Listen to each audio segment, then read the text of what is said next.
In the previous video I showed you how to make a free energy generator from the extension cord and the lighter. My extension plug is rated 2300 watts. I am using the piezo from the lighter to establish the energy circulation again.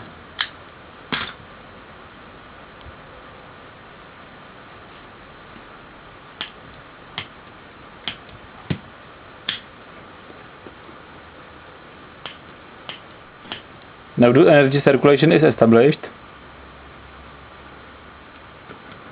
Let's test it. The light bulb, the night light, the charger, and all together. And now I am hooking the 2000 watts heater to this.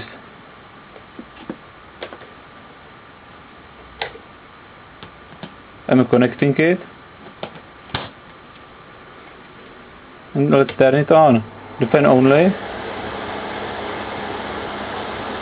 1000 watts and 2000 watts.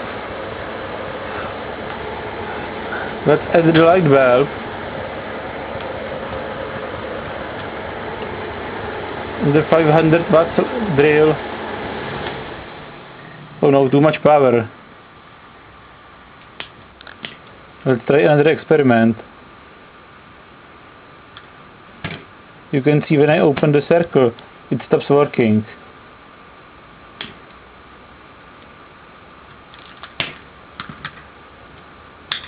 The switch also opens the circle.